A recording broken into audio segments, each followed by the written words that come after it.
আল্লাহ সুবহানাহু ওয়া তাআলা মানুষকে দুভাবে পরীক্ষা করেন, কাউকে দরিদ্রতা দিয়ে, আবার কাউকে সম্পদ দিয়ে। যাদের তিনি প্রয়োজনের অতিরিক্ত সম্পদ দিয়েছেন, তাদের পরীক্ষাটা হচ্ছে এ বাড়তি সম্পদ কি তারা শুধু নিজেদের ভোগবিলাসে ব্যয় করে, নাকি তা দিয়ে অসহায় দুস্থ মানুষদের পাশেও দাঁড়ায়। এখন কিন্তু উত্তরাঞ্চলে অনেক গ্রামে শীত পড়ে গেছে। যাদের ঘরগুলো জীর্ণশীর্ণ, তারা রাতে কম্বল ব্যবহার শুরু করে দিয়েছে। সরবরের কাছে অনেক এলাকা থেকে অভাবী মানুষদের নামের তালিকা চলে এসেছে, তারা একটি কম্বল চায়। আমাদের হাতে আসছে মক্তব মাদ্রাসার ছাত্রদের নাম। শীত সামলাতে ভোরে হুডি পরে মক্তবে আসে এরা। এদের দরকার সবার, কিন্তু কেনার সামর্থ্য নেই। এই মানুষদের পাশে দাঁড়াতে পারেন আপনি। কম্বল বিতরণের সময় ইসলামের মৌলিক কিছু কথা বলতে পারেন। আলহামদুলিল্লাহ, নাহমাদুহু ওয়া নাস্তাঈনুহু, আল্লাহুম্মা সাল্লি আলা মুহাম্মাদ ওয়া আলা আলি ওয়া আসহাবিহি আজমাইন। আপনার গ্রামের গরিব মানুষদের ঝুট কাপড় থেকে বানানো 2 পরতের আরামদায়ক কম্বল দিন, এরা রাতে আরামে ঘুমাবে।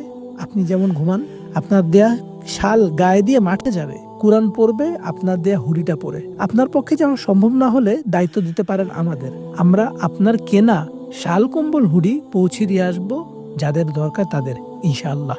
অর্ডার করতে ভিজিট করুন আমাদের ওয়েবসাইটে, কিংবা নক করুন মেসেঞ্জার বা হোয়াটসঅ্যাপে।